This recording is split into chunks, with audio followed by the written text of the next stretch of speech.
নোংরা ও আবর্জনার স্তূপে ছেয়ে রয়েছে জলপাইগুড়ি সুপার স্পেশালিটি হাসপাতাল চত্বর। জঞ্জালের স্তূপের জন্য এলাকার ড্রেনেজ ব্যবস্থার রীতিমতো বেহাল পরিস্থিতি।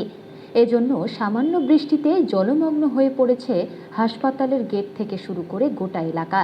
দুর্গন্ধময় এই নোংরা জলের জন্য হাসপাতালের সামনে থাকা দোকানগুলো খুলতে পারেননি ব্যবসায়ীরা। বিষয়টি জানতে পেরে ঘটনাস্থল পরিদর্শন করেন জলপাইগুড়ি পুরসভার চেয়ারম্যান ইন কাউন্সিল স্বরূপ মণ্ডল। জলপাইগুড়ির টিবি হাসপাতাল পাড়া সংলগ্ন সঞ্জয়নগর কলোনি এলাকায় রয়েছে সুপার স্পেশালিটি হাসপাতাল। সেটাও না না সেটা ইন্টেনশনালি কালকে আমাদের পাহাড়পুর তো নেতৃত্ব এসে বলে গেছে, তারপরেও করতেছে না ইন্টেনশনালি। এগুলো একবার না একাধিকবার ব্লক করে দেওয়ার পরে থেকে এই জলের এই অসুবিধা হচ্ছে। দোকানটা মানে কিছু করা যাচ্ছে না, যা জল কাদা একদম নোংরা। কি বলবো, মানে এখানে পা দিলে মানে কেমন মানে ঘৃণা একটা ইস্যু হয়ে যায়। লোকজন যেতে পারে না, পেশেন্ট পার্টিরা কষ্ট পায়, আমাদেরও তো বেশি কষ্ট হয়। বৃষ্টিতে হচ্ছে কেন জল যাওয়ার কোনো রাস্তা নাই, টোটাল রাস্তাটা একদম ব্লক হয়ে যাচ্ছে। এটা করাই ভালো তাড়াতাড়ি। হাসপাতালের সামনে তো ঢোকার মুখে একদম মুখেই তো এখানে পেশেন্ট পার্টিরা আসে, কেউ দোকানে ঢুকতে পারে না, কেউ দাঁড়াইতে পারে না, গন্ধ মানে একদম বিশ্রী গন্ধ, মানুষের কষ্ট হচ্ছে অনেক। এটা তাড়াতাড়ি কিছু করলে ভালো হতো। কি নাম আপনার? আমার নাম চন্দন মুখিয়া। এই জায়গাটার নাম সঞ্জয়নগর কলোনি।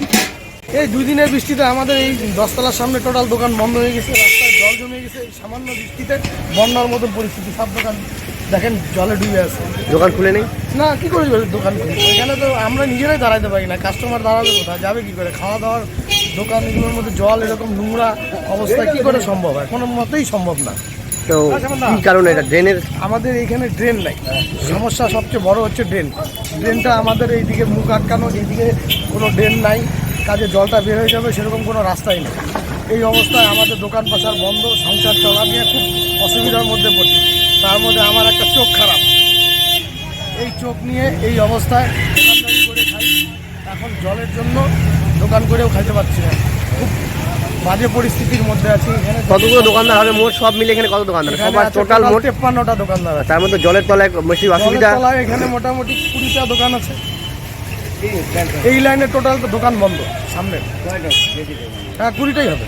তো এখন কি চাচ্ছেন, যেটা পরিষ্কার মানে এটা জলটাকে পরিষ্কার করে দিতে পারলে আমরা দোকান করে খাইতে পারতাম, বা রাস্তার কোনো একটা জল কাউকে জানিয়েছেন? হ্যাঁ কাউকে জানিয়েছেন? হ্যাঁ আমরা জানিয়েছি আমাদের প্রধান উপপ্রধান। তো আমাদের পাড়ার ড্রেনটা জাম হয়ে আছে, সেই ড্রেনটা ক্লিয়ার করার জন্য আজকে জেসিপি পাঠিয়েছে। এই জেসিপি দিয়ে ড্রেন ক্লিয়ার করার পরে দেখা যাক আমাদের এইটা কীভাবে কী উপায় একটা করে দেয়। আপনার নাম? আমার নাম দীপক সেন।